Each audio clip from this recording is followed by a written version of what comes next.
Sempurna nih.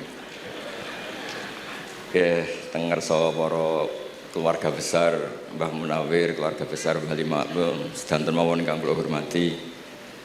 Ugi alumni senior wonten Mbah Mus, Mbah Idris, sedanten keluarga ingkang kula hormati. Wau Mbah Mus cerita mergi menangi Bali Maksum. Kula sesuai kontrak baca kitab karangan Bali Maksum. Kalau pernah digojlok seorang wartawan, kados ceritanya Mbah Mus wau, saking menyatunya fikih dengan perilaku, niku maling mawon bermadhab. Dados wedhus niku nak teng jaba iku ilang, tapi nak babi iku mboten. Mergi maling niku ngerti nak babi iku haram, wedhus niku halal. Pas penjaraan teng Jakarta nggih ngoten, wonten tiyang jarah babi. Jangan, ini haram, kambing saja. Jadi saking menyatunya pendidikan Islam niku maling mawon tesih gadah madhab. Dinak nyolong niku wedhus mergi halal, ampun nyolong napa? Babi. Niku kisah nyata, kula nate dolan teng daerah mriki. Kenapa ini di luar kalau itu di dalam? Oh, kalau ini di luar enggak ada yang nyolong, Gus. Tapi kalau di mergo sing njaba niku babi, sing njero wedhus. Mergo jare malinge tesih bermadhab. Terus memang cerita-cerita seperti itu kathah mboten sekedar anekdot. Sementing kula badhe cerita tentang dzurriyyah-dzurriyyahipun Bali Maksum wonten sing enom-enom lah sing kula wani ngandani wonten Mas Hilmi, wonten Mas Zaki, wonten sedanten Mas Afif. Kenapa kitab itu harus dibukukan, harus didokumentasi, dan kenapa Bali Maksum menulis Hujjatu Ahli Sunnah wal Jamaah? Kalau boten niat pamer, kalau ini pembaca Al-Ibris, pembaca Al-Iqlil, pembaca risalahnya Bali Maksum, Hujjatu Ahli Sunnah wal Jamaah. Saya juga baca buku-buku karangan orang-orang dulu, terutama tiang Indonesia. Karena Mbah Mun sering pesen wa ma arsalna mir rasulin illa bilisani qaumi. Jadi orang itu jadi rasul itu pasti dengan gaya atau budaya masyarakatnya. Termasuk wong desa niku hormat tamu. Nah, ning kota niku bentuk hormatnya beda. Mulane wonten kiai desa muni fal yukrim jarahu iku nak ketemu tangga takok, nak ora takok sombong. Nak kiai kota walian, nak ketemu tangga aja takok, iku ganggu privasine wong. Dados makna ikram tetep tapi implementasinya bilisani qaumi. Orang kota itu kalau sering ditanya itu mesti protes karena privasinya terganggu. Tapi kalau di kampung itu suka ditanya karena itu dianggap keramahan. Makanya kula niku termasuk orang yang jarang bertamu. Mergi kula gadah trauma kalian kakakipun Gus Yofur Gus Kamil. Beliau berkeyakinan silaturahim itu sae. Ndolani alumni. Bareng didolani assalamualaikum matur nuwun Gus rawuh. Niku alumni niku ilang awan-awan Gus. Mergo kepengin hormat nyembelih ayam, ayame jek dolanan. Pitik itu teng desa kan pacare kuathas golekane angel. Bar salam niku ilang sampai sak jam. Balik runtusen, pitike mboten kecekel. Akhirnya ngapunten Gus mboten saged hormat, ngapunten mboten saged hormat.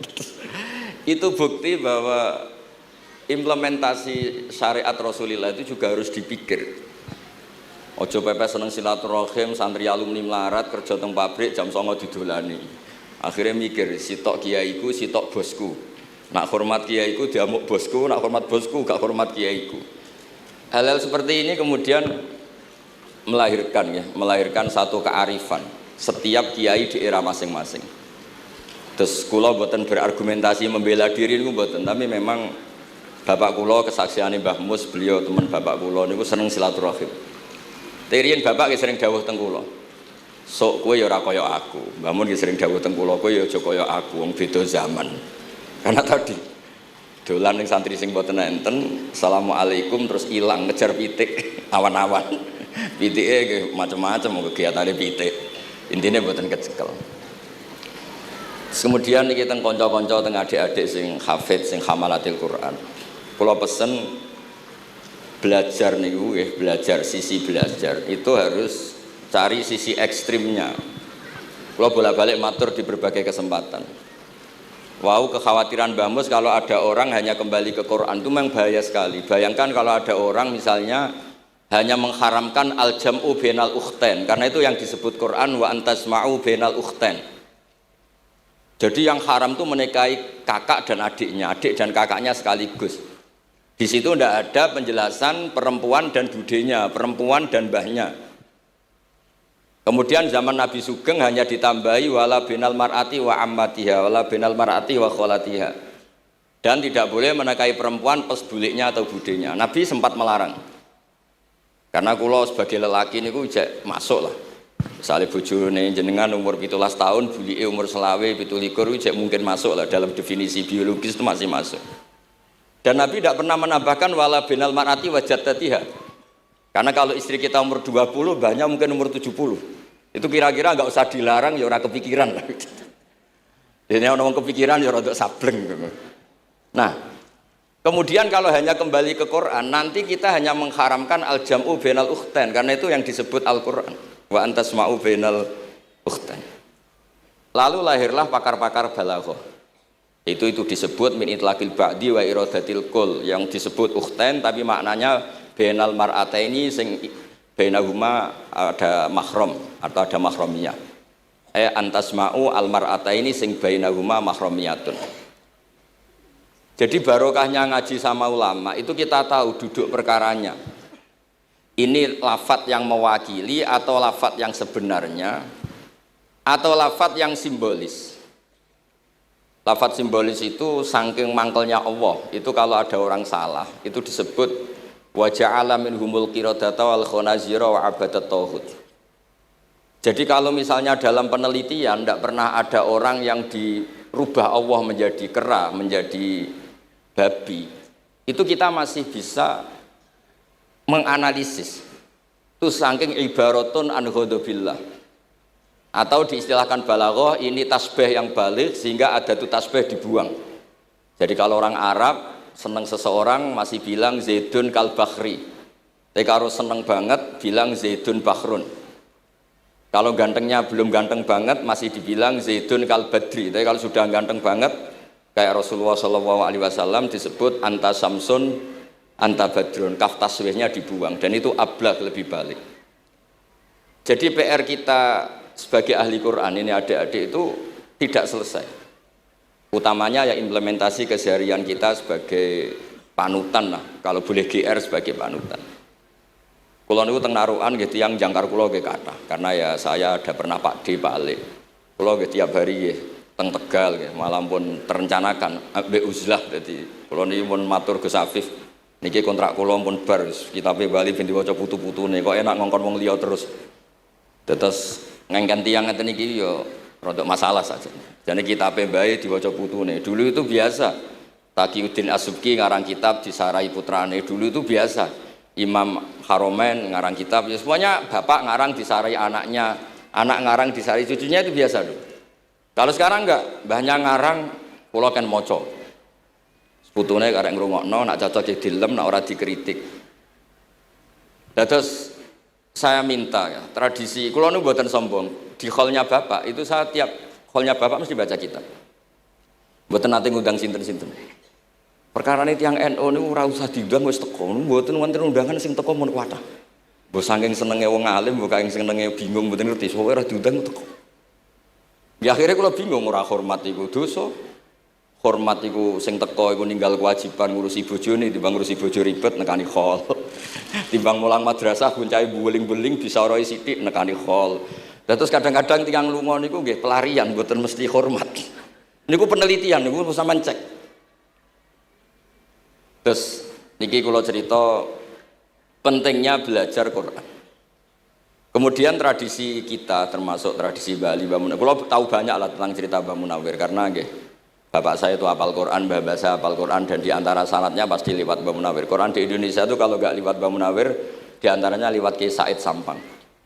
Sekarang sudah generasi ketiga kalau nggak keempat yang sekarang kalau nggak salah Kiai Rafiq bin Mansur bin Kiai Said. Dan di keluarga kula nggih, keluarga Lasem sama keluarga Damaran di Kudus. Dulu itu di antara keagungan Quran itu keahliannya ulama memberi penjelasan. Sebab itu disebut wal kitabil mubin, punya kemampuan mencerahkan. Kula memberi analogi, kalau kita belajar Ihya, itu hal yang tidak masuk akal itu menjadi masuk akal. Misalnya begini, Orang tuh kalau dirasani itu harusnya seneng karena itu app kamu dibuka dan kamu menjadi tahu. Lau akhbaru kamu birun bi anna fi jubbatika akroban au hayatan. Akun tatas kuruhu. Kalau ada orang memberitahu saya bahwa di baju kamu ada kalajengking atau ada ular berbisa, kira-kira saya matur nuwun apa enggak? Harusnya matur nuwun karena itu bahaya sekali kalau ada di tubuh saya.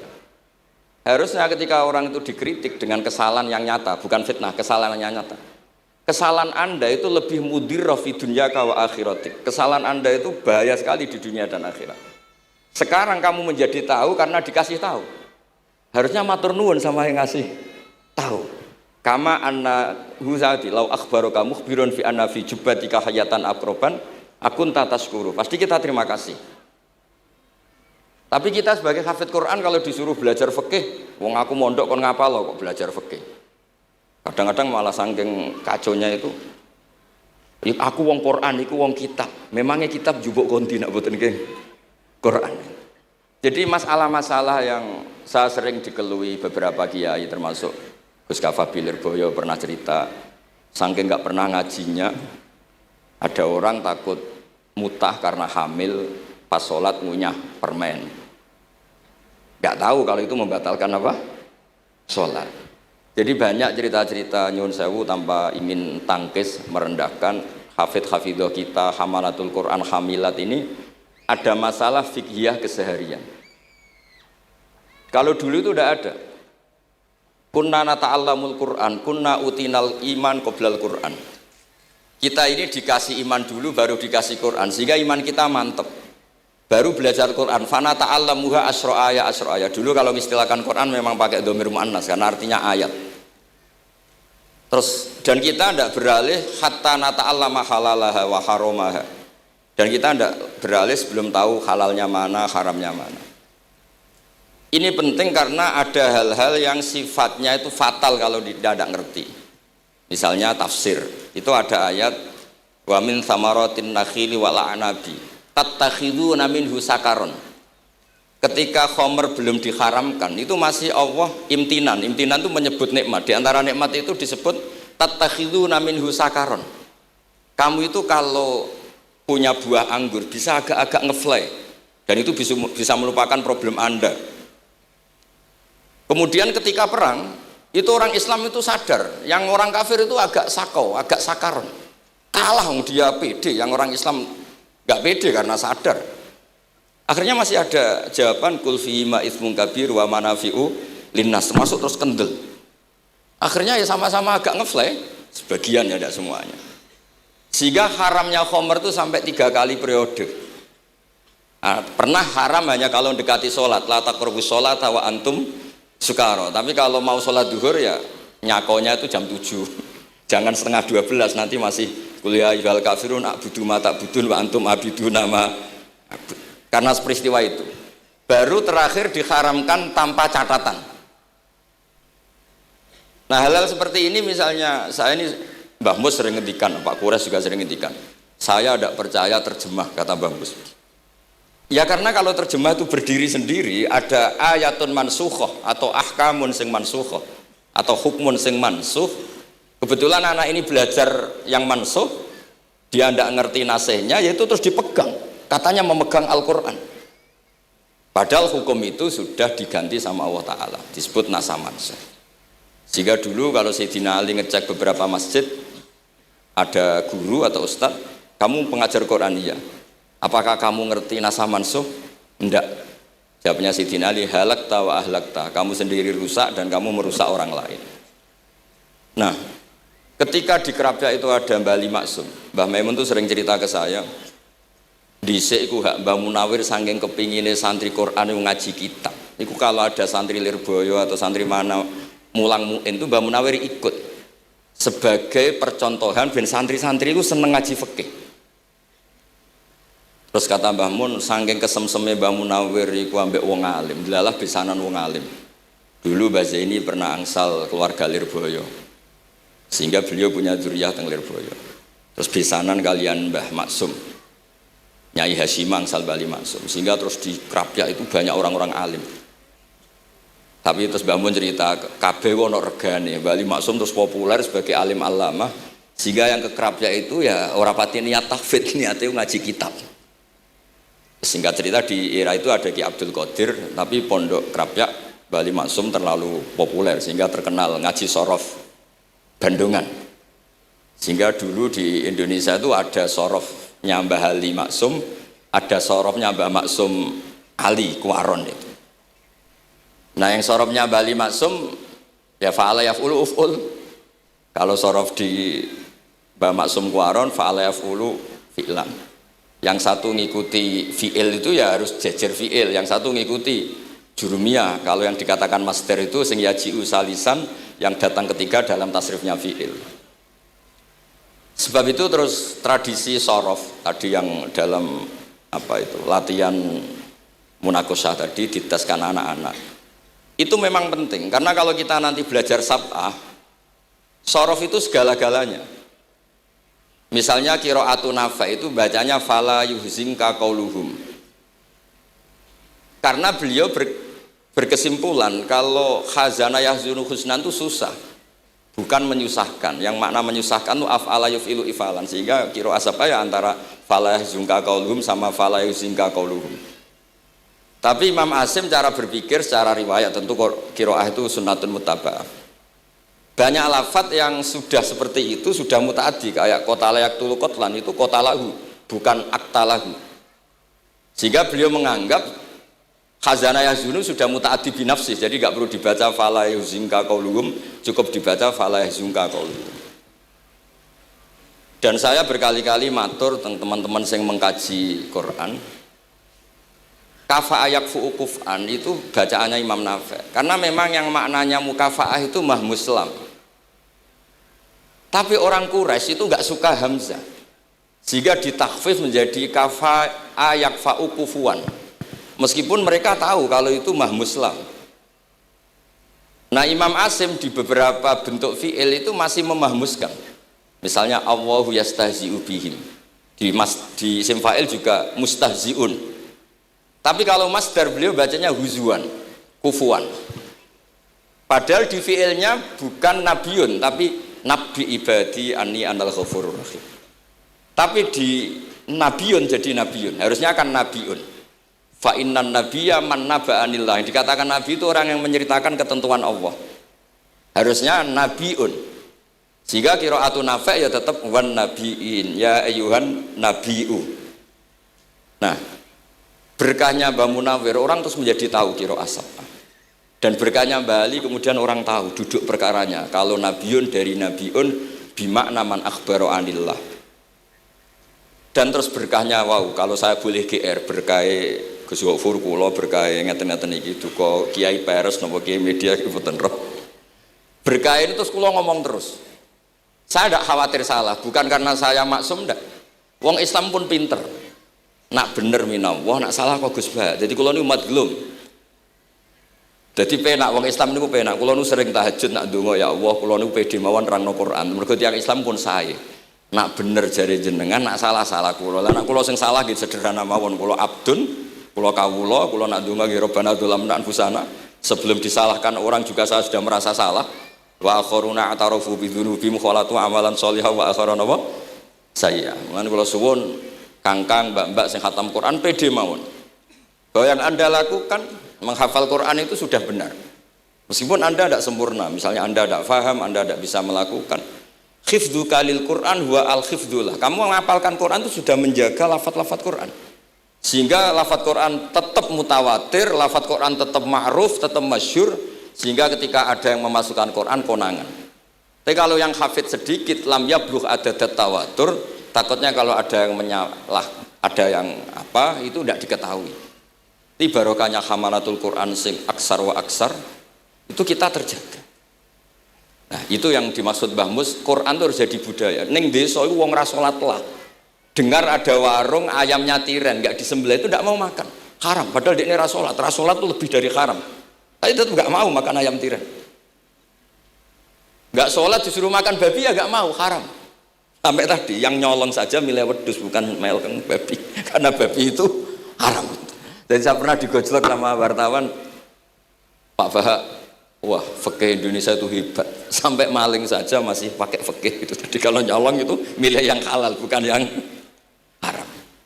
Pun niku bentuk hormat kula teng keluarga Mbah Ali, bentuk hormat kula teng Mbah Mus teng sedanten keluarga niki kula badhe maos kitabipun Mbah Ali. Kula pancen pengagum kitab-kitab yang dikarang orang Indonesia. Mereka kita anggap niku lebih aplikatif lah karena dikarang orang yang trauma dengan Indonesia. Kemudian setelah trauma ingin membenahi Indonesia. Misalnya jenengan ngertos sesajen, mbok haramno iku tradisi, mbok barno iku sawangane kok dekati sirik ning pinggir wit gede. Akhirnya dimodifikasi wis mangan-mangan kumpul-kumpul tapi tahlilan. Lah mosok tahlilan la ilaha illallah barani kalimatu syirkin. La ilaha illallah itu kalimatu syirkin kalau dilafatkan di bawah pohon. Terus piye logikane ku piye? Kalau bolak-balik matur. Hadhil kalimah sara bihal kafiru mu'minan. Fa kaifa saral mu'minu kafiran juga bihadhil kalimah. Itu logikanya enggak ketemu. Orang yang kafir puluhan tahun saja sekali melafatkan la ilaha illallah Muhammadur Rasulullah qul lil ladzina kafaru iyantahu yufar lahum ma qad salam. Selesai, sara mu'minan. Bihadhil kalimah. Kemudian kalimah yang sama ketika kita baca dianggap kita ini kafir juga bihadhil kalimah. Akhirnya dengan modifikasi khas Indonesia, kearifan Indonesia tetap sesajen tapi tahlilan. Tetap melakukan hal-hal Jawa tapi dimodifikasi menjadi Islami. Kalau kita misalnya orang modern nggak ingin mengganggu orang lain yang kita tamui, gampang dalilnya. Ada ayat la tadkhulu buyutan ghaira buyutikum. Kamu jangan sowan ke orang lain atau dolan ke orang lain. Hatta tastanisu. Ukurannya bukan salam dulu, bukan hatta tusalimu, hatta tastanisu. Jika kamu merasa nyaman, kamu bisa mengukur tingkat akrab kamu. Kamu bisa mengukur jamnya orang itu. Kamu bisa mengukur kebutuhan orang itu. Butuh saya enggak? Kenapa mertamu pengen kayak duit bebas jam? Atau kamu orang cantik yang kamu tamoni sing seneng kue bebas jam? Tapi aku apa nagih hutang? Mertamu orang yang kamu tagih itu mesti kamu dianggap problem. Atau mertamu orang yang enggak akrab di jam istirahat, tentu kita dianggap problem. Makanya ukurannya Quran tuh hatta tastanisu. Kamu merasa nyaman. Istiqnas itu nyaman, enjoy. Kayak saya dolan di Gusofur kan akrab mulai kecil teman saya. Mungkin bisa ngabaikan jam. Jadi kalau saya dolan di kiai yang tidak kenal saya, mungkin kedatangan saya dianggap problem karena di jam tertentu. Saya harus mikir, kayak apa hebatnya Quran ketika bikin aturan la tadkhulu buyutan ghaira buyutikum hatta tastanisu. Setelah nyaman nggak apa-apa waktu salimu, jangan salam dulu. Istiqnasnya tidak kena, salamnya geger. Akhirnya banyak kiai keselak. Assalamualaikum pas makan, nggak dijawab. Assalamualaikum. Nah hal-hal seperti itu harus santri-santri ini kalau niat ngandani lari-lari, bukan niat ngandani kiai-kiai, harus waqafil qalb, harus warrasikhuna fil ilm. Tahu betul kualitas hatta tastanisu. Kamu itu merasa nyaman istiqnas. Kemudian rasa nyaman ukurannya apa ya? La dororo wala diror. Kamu tidak ganggu diri kamu sendiri, juga gak mengganggu orang lain. Sehingga setelah itu semua baru watu salimu ala ahliya.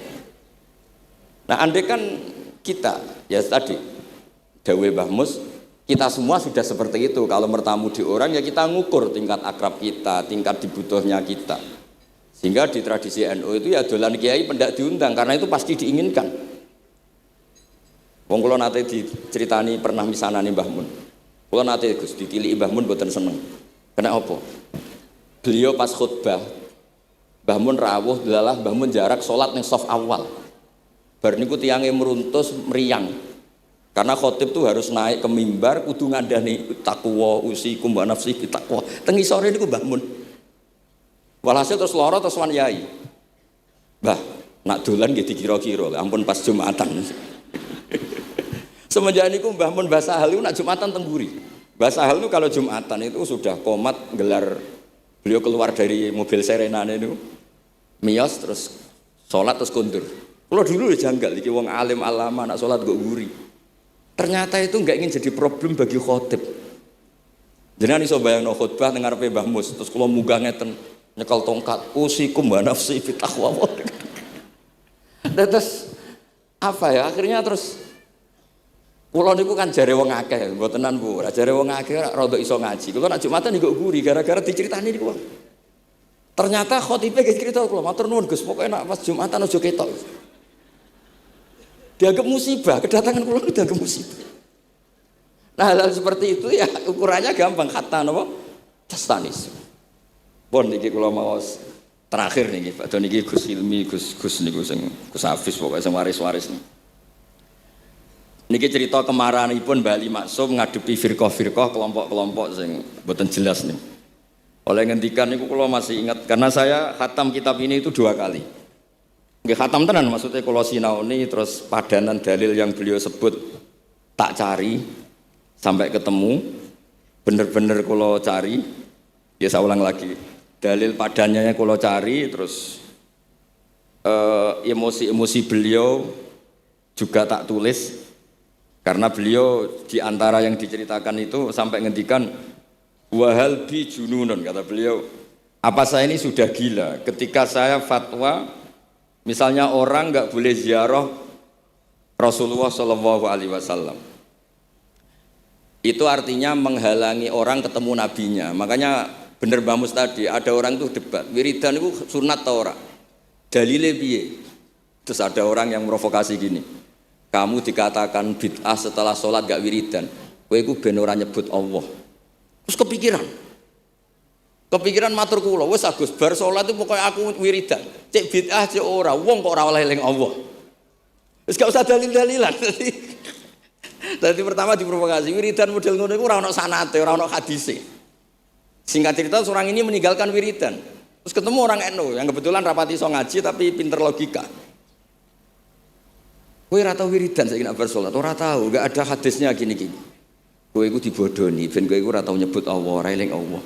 Muring-muring tiyang niku. Akhire anggar bar salat wiridan. Mboten dalil-dalilan cara Mbah Mus, mboten dalil-dalilan. Lah niki nah cara Mbah Maksum istilahno betapa kaconya orang sing yahulu bainahu wa baina nabi memisahkan orang itu dengan nabinya Muhammad sallallahu alaihi wasallam. Kata Mbah Ali walazima kadzalik ayyakuna ulamaul Islam min awali hadil umma ilal yaumi fi khata'in azim haitsu annahum ya'taqiduna fi kutubihim ad-diniyah al-abwab wal fusul yadhkuruna fiha ziyaratahu sallallahu alaihi wasallam. Kata beliau wa inni bima ahmidu min laqabi kiai amuru wa usaddidu fil amri kullu mu'minin ayasudda rahlahu tariklahu ila ziyarati. Jadi beliau sendiri di sini juga dan saya atas nama sudah diberi gelar kiai memberi fatwa begini. Jadi di kitab Sajaratul Ma'arif itu ada babu dzikri rajul manaqiba nafsi. Orang tuh kadang harus sombong menyebut kelebihannya sendiri. Kayak Nabi Yusuf ngendikan inni hafizun alim. Nabi Sulaiman juga ngendikan wa utina min kulli syai'. Itu bukan sombong tapi cara beliau untuk memaklumatkan. Saya belum pernah merasa ahli tafsir. Tapi kan kita khawatir kalau ada tafsir yang cara Mbah Mus tadi kiai produk sendiri. Akhirnya kalau mau tafsir, saya pernah ngaji Mbah Maimun, ngaji Bapak. Saya baca kitab Al-Ibris, baca Al-Iqlil, baca terjemah Kemenak, baca terjemahnya Pak Quraisy, baca terjemahnya Imam Sa'rawi. Baca banyak lah yang saya baca, termasuk membaca kitab-kitab dulu mulai tafsir Tobari, tafsir apa saja yang saya bisa tak baca. Bukan karena saya merasa tahu enggak, tapi kayak apa umat ini kalau dapat ilmu dari orang yang tidak kredibel. Kalau misalnya itu sombong, nah sekarang dokter gigi juga nulis, dokter gigi, dokter jantung, itu kalau enggak nulis ya enggak tahu kan barokahnya. Makanya kalau suwon santri-santri misalnya jenengan ahli takrib itu semua untuk rumah ahli takrib medium spesial bab ibadah kan. Nanti yang nggak pati pinter ya spesial mandi junub nggak apa-apa, yang penting orang tahu kamu keahliannya di mana. Daripada kamu nggak memaklumatkan kemudian ada orang lain yang nggak pernah ngaji memaklumatkan seakan-akan paling tahu Islam terus menjadi mahatus soal, menjadi marhalur rijal. Kayak apa? Islam mau dikemanakan? Semua ulama dulu biasa ngendikan ma adkhaltu fi kitabi hadza illa sahih kata Imam Bukhari. Yang saya masukkan di sini semuanya hadis sahih. Dan sebelum saya masukkan sholaitu rakaatain, saya sholat dulu. Semuanya menggaransi kitabnya. Makanya di Sajaratul Ma'arif ada babu dzikri rajul manaqiba nafsi. Yaitu ketika Nabi Yusuf menghentikan inni hafizun alim. Nabi Sulaiman menghentikan wa utina min kulli syai'. Wal anbiya kulluhum yaqulun inni lakum nasikhun amin. Semua nabi pasti maklumatkan diri inni lakum nasikhun amin. Saya ini penasihat terbaik, nasihat yang bisa dipercaya. Kemudian ketika ada zamanul khiddi, zaman hasud, zaman orang enggak fair, seakan-akan seperti itu tuh keangkuhan. Coba Mbah Bisri menamakan kitabnya itu Al-Ibris. Al-Ibris itu apa? Emas yang murni. Makna saya cari di berbagai kamus, maknanya Al-Ibris itu emas yang murni. Kayak apa? Semua kitab juga dinamai dengan nama-nama keren. Al-Iqlil, Al-Ibris, Fathul Bari. Jadi enggak apa-apa. Kayak ini juga dinamai Hujjatu Ahli Sunnah wal Jamaah, argumentasi mazhab Ahli Sunnah wal Jamaah.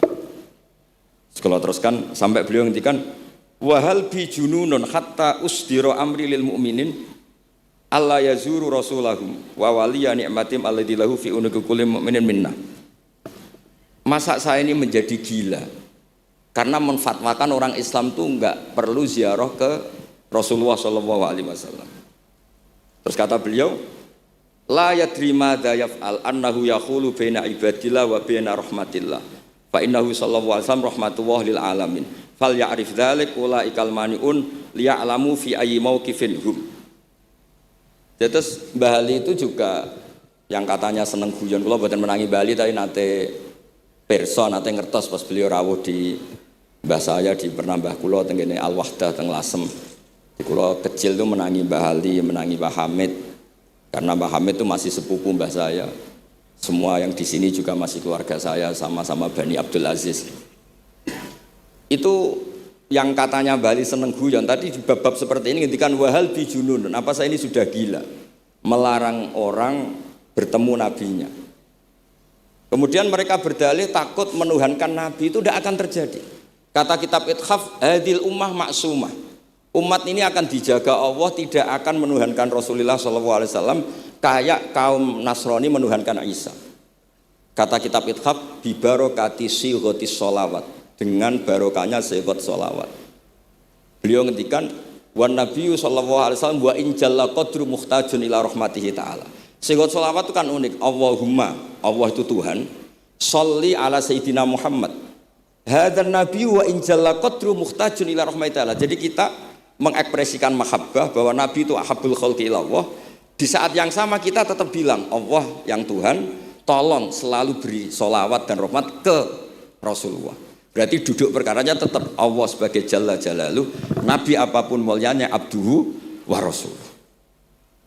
Jadi sholawat itu sudah sehat yang insya Allah tidak akan menjadikan hadil ummah mengkultuskan Nabi hatta rofa'uhu ila darajatil uluhiyah. Karena barokahnya sehat sholawat tetap Allahumma al-mu'ti wa nabi wa injalla qadruh al-mu'ta yang dikasih. Jadi hadis sehat itu sudah siwatul tauhid, siwatul mahabbah, siwatul alaqah baini wa baina Rasulillah sallallahu alaihi wasallam. Kayak apa hadil ummah? Ya tapi tadi bener dawuh Mbah Mus. Nerangno ngene iki bagiane kiai ning desa rasa diterangno wis selawatan. Jadi kepenak rasa dalil-dalilan selawatan. Tapi memang resiko gak ada yang menerangkan suatu saat kalau ada itsaratus syubhat itu terus mereka bahaya. Makanya ada yang ngalahin rangno sepatus ini masih terjaga. Terus niki kula nyuwun sangat, kula niku pancen bapaknya bapak saya. Bapak saya semane Mbah Nur Salim gadah bapak namanya Mbah Nur Sam. Duka niku sepuhe niku seneng uzlah. Kula niku duka niat sepundi tapi memang mungkin faktor gen. Saya itu termasuk orang yang napa nyuwun sewu sekali terganggu kalau sering ada acara-acara malane mun wayahe lah niki mun wayahe Mas Afif, Gus Zaki napa Gus Ilmi mus wayahe nyai, wayahe ngaji mulang kitabe Mbah iki teng ngarepe wong akeh dadi nak salah izin. Ojo ngomong ngarepe santri keliru jari laduni benus. Sok repot. Terus niki mboten niat menapa nggih ngoten mawon. Assalamualaikum warahmatullahi wabarakatuh.